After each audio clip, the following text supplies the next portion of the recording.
guys, Dan Book Nook Noggin here, and I just want to talk about something that I feel like a lot of book reviewers don't really talk about this kind of stuff. But if you're not really aware, like maybe you just never thought about it, but like book reviewers, we sometimes get bombarded. We get asked by a lot of people like, hey, check out my book, review my book. I even had a guy like send me like sales links unsolicited to my Twitter account. It happens. It happens. I have seen a lot of chain kind of letter, you know, the generic where they don't even know who they're messaging, you know, and they're trying to get you to read their book. I'm going to say that's a bad thing to do. If you do not personalize your book review request, you are a bad person and a bad marketer. Just do not do it. But sometimes, you know, I get people that actually take the time, they check out my channel, they feel like I'm a good fit for their book, and then they present it to me in a way, and this is an author who, you know, they sent me an email, they presented it to me in a way that I felt like, even though she's a new-to-me author, I think this is her debut novel. So, and I will say, I'm going to admit, now I don't want people to be discouraged by me saying this, but sometimes I'm a little hesitant to read new-to-me authors, especially if it's a debut for you. I'm just going to say, sometimes I'm a little hesitant with that. I'm not one of these book reviewers who just takes any and all requests, because I know that there are people like that out there.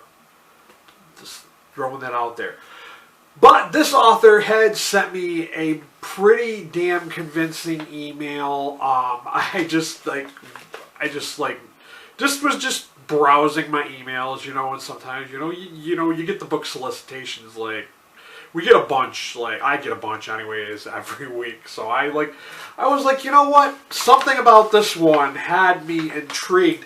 And to be honest with you, there was no cover image in the email, and if I would have saw the cover image, I probably would have been, yeah. And I did. The fact that the synopsis alone was good enough for me and convinced me that I wanted to read and review this book. But I'm just gonna say, yeah, this cover. Oh my God, this cover. I don't know why she didn't send me a cover image in that email, but I didn't go and like look up her book on Goodreads or anything. But yeah, like I said, the synopsis she sent me and the email which she had sent me as a book review request, I was very, very, I thought it was a good, nice email, and it was an appropriate review request. So like, yeah, I'm gonna read the synopsis for this book, because this is not a book that I have not heard about it. I have not heard this author. I haven't heard people talking about her. But yeah, this is the debut of N.J. Gallegos.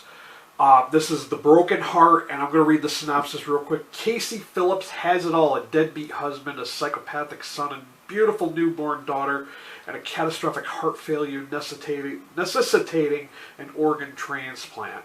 When a serial killer becomes an unexpected organ donor, Casey gets a heart and a new lease on life. I already like the sound of where the synopsis is going.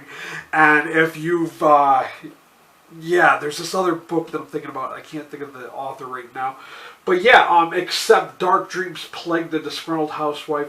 Places she's never been, chasing women she's never met. Sometimes Casey wakes up outside her kids' rooms without realizing how she got there, knife in hand.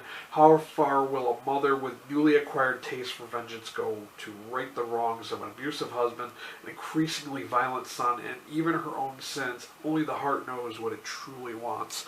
Now that was a beautiful fucking synopsis, and I'm a sucker for serial killers because I listen to a lot of true crime, so that was a plus for me.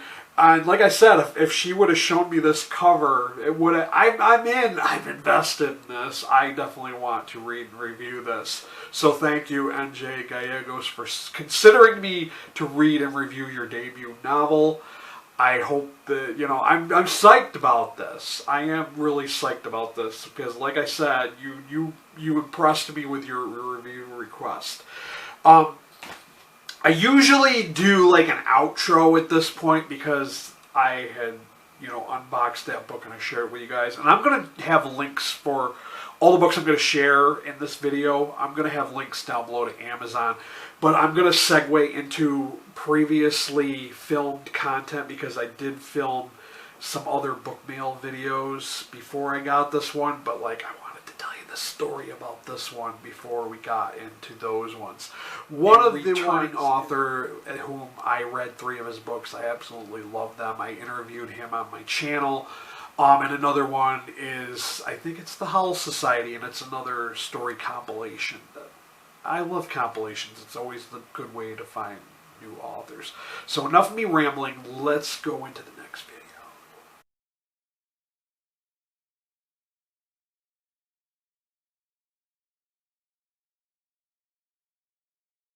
Book mail. Alright, I got something from Sorensen, and I've got something from the Howl Society Press. I'm going to open the one from Chris Sorensen first because I already know what this one is. So that way it's not going to be a big surprise to what it is. He's got a new book that I think if it's not out already, it should be coming out soon. And I'm hoping that the information for that will be in this package so I can just shoot that out to you guys. Okay, yes. It is Suckerville. This is his newest one. And I'm going to read you a synopsis real quick. J.D. Spears is having a stretch of bad luck. His wife left him. The law is on his tail. And to top it all off, blood-sucking leech people are attacking his favorite bar. Together with his buddy Rowdy and the barflies of Doc's Dockside Tavern, J.D. must stop the suckers before they spread their contagion up and down the Mississippi River. So I'm not sure if this one is out already. It might be. I'm going to have to look and see if it's already out. But yeah, I really enjoyed his Messy Man trilogy. So when he asked me if I wanted a copy of this one, I was like, hell yeah, definitely. Sign me up for that one. So there's no swag in here. I'm going to have to look. I think it's already out by now. So yeah, let's see what the Howl Society sent me. Because I know they contacted me a while ago and they had asked me if I was interested in reviewing something for them. Because I'm always like willing to take books from them because they always do the compilations. So I really don't remember what this one is, but we shall find out very, very soon. We're getting there. We're getting there. Let's see. Okay, it is, you guys are seeing it before I see it, Howls from the Wreckage. And there's no swag in here with this one either. Okay, an anthology of disaster horror. Okay, let me tell you who's in this collection. Knock your socks off, spine-chilling horror. This includes short stories from Cassandra Caw, Mike Adamson, L.P. Hernandez, P.L. McMillan, C.B. Jones, Carson Winter, Caleb Stevens, T.J. Price, Michelle Tang, Chelsea Pumpkins, Lindsay Ragsdale, Solomon Force, David Warren, Bridget D. Brave, Jennifer L. Collins, Joseph Andre Thomas, Ryan Marie Ketterer, Tia Maeve, Gully Navarro, and Timaeus Bloom. A lot of these people I've never heard of, but oh, nope, I was thinking there was something in there, but it's not what I thought it was. And I don't even know, I think, is that all the authors that are in here? Oh yes, it is. Okay. And there is a content warning, like if you need triggers and all that stuff, that's in the back, and it'll tell you what trigger warnings are. Oh, and it tells you for each story. Oh, cool. So that way, if you want to avoid a certain story, you can check in the back and you can be like, I don't want to read that story because that one may be triggering for me. But thank you so much, Solomon. I think Solomon was the one who decided to send this to me. I do appreciate it. Yeah, anytime they have an anthology, I'm always down to read and review yeah, that's all I got for you guys. It's going to be a short little video. If you hadn't noticed, I don't upload all the time because time is money, friend. Time is money. And I really don't have a lot of time or a lot of money, so it's we pick and choose. So I kind of upload when I can, and I will get this. I'm going to have to upload this and edit it and all that jazz at some point in the near future. So stay tuned for that. Yes, later.